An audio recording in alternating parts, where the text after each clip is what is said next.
Selanjutnya kita akan membahas filter lolos atas. Ini tegangan output diperoleh melintasi resistor, pada dasarnya adalah rangkaian pembeda RC. Dapat dilihat dari gambar tersebut. Lalu untuk prosedur memplot respon frekuensi ini ada 4 tahap, seperti filter lolos bawah tadi, yakni terapkan sine wave pada tegangan konstan pada input, lalu variasikan frekuensi gelombang sinus dari 0 Hz ke nilai yang sesuai cara bertahap. Yang ketiga, ukur dan catat tegangan output untuk setiap input. Yang keempat, dapat digambarkan respon frekuensinya. Lalu respon yang dihasilkan, yakni yang pertama 0 Hz menjadi DC, yang kedua frekuensi 0 Hz, maka reaktansi kapasitornya menjadi tak terhingga. Lalu yang ketiga, kapasitor bertindak seperti open circuit. Yang keempat, tegangan output sama dengan 0. Yang kelima, ketika frekuensi naik, maka reaktansi kapasitornya menurun. Yang keenam, jika reaktansi kapasitornya turun, maka output voltage-nya naik. Lalu yang ketujuh, certain point, tegangan output sama dengan tegangan input. Lalu yang kedelapan, frekuensi kapasitor, yakni sebesar min 3 desibel.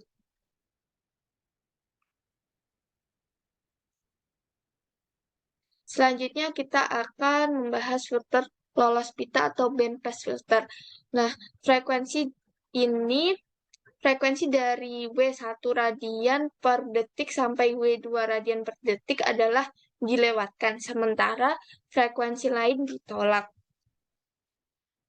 Lalu kita akan membahas filter stop band. Nah, berkebalikan dengan filter lolos pita, frekuensi dari W1 radian per detik sampai W2 radian per detik adalah ditolak, sementara frekuensi lain diteruskan.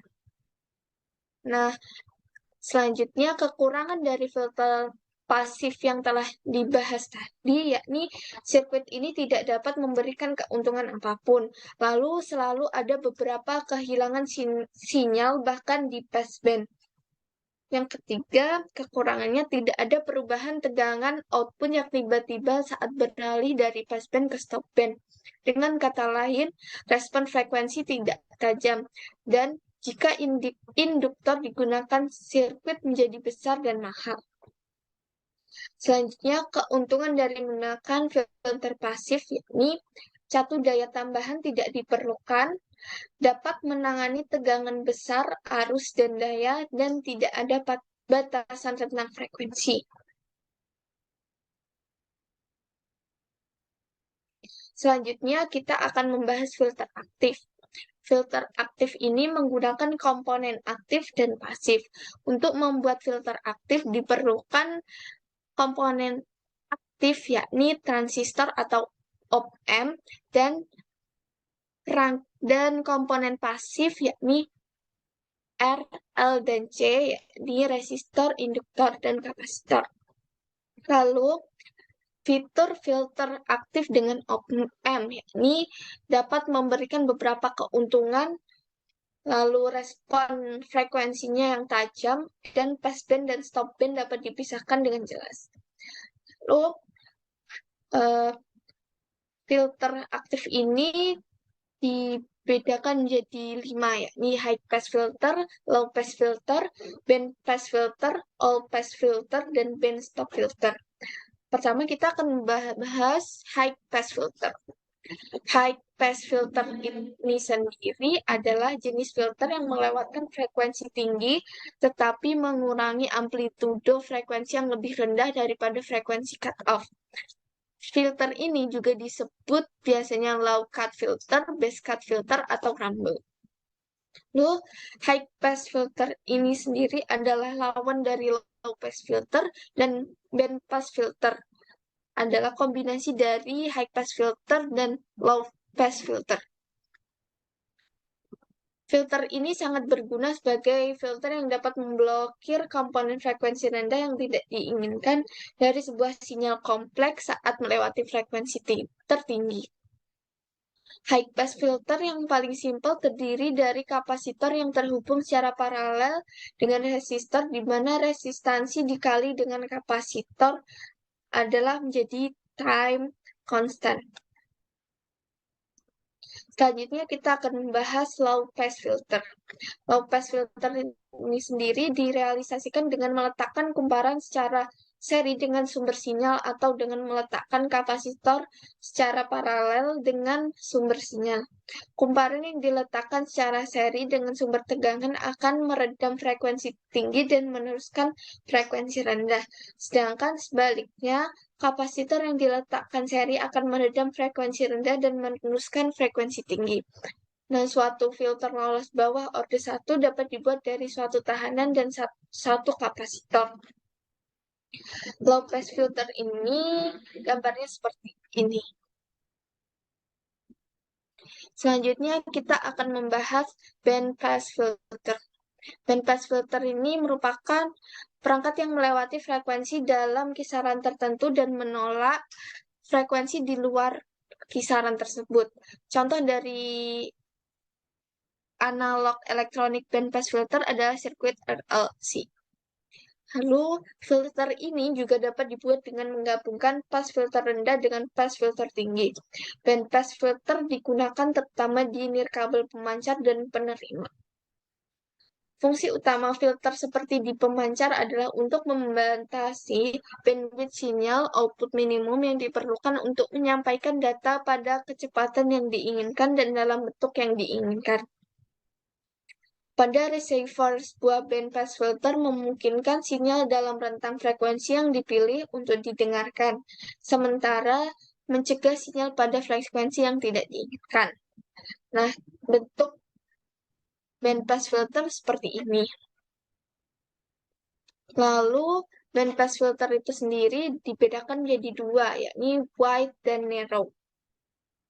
Wide band pass filter ini sendiri merupakan filter aktif terdiri dari high pass and low pass filter aktif yang disusun secara berurutan, sehingga didapatkan daerah frekuensi yang diloloskan antara frekuensi cut-off tinggi dan frekuensi cut-off low rendah. Sebenarnya filter ini mirip sekali dengan wideband filter pasif. Hanya saja setiap filter diberi satu komponen aktif op-amp agar impedansi antar filter tidak mempengaruhi satu sama lain.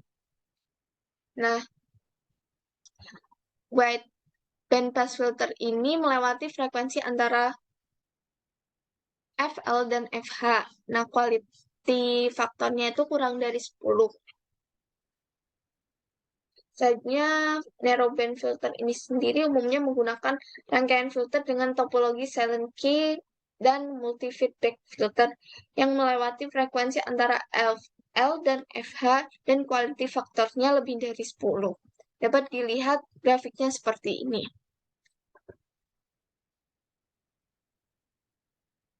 Selanjutnya, kita akan membahas bandstop filter.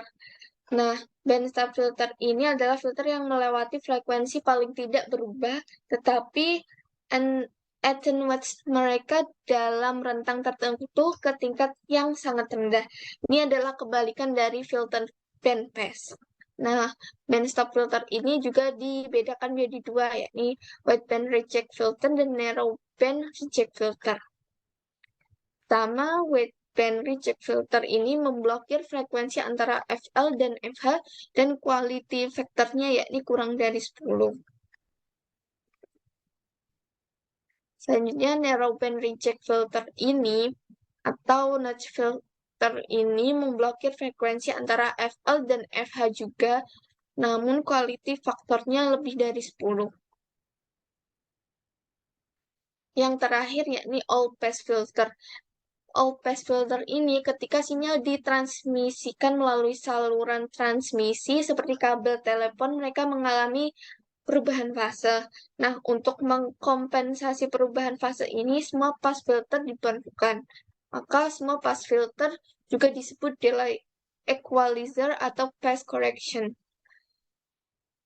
Nah, keuntungan memakai filter aktif ini yakni op-amp memberikan penguatan sehingga sinyal input tidak dilemahkan.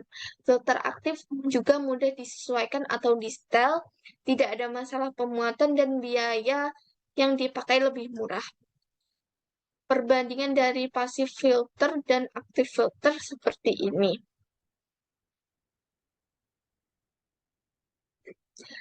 Sekian, terima kasih penjelasan dari kelompok M. Apabila ada kesalahan, mohon dimaafkan. Wassalamualaikum warahmatullahi wabarakatuh.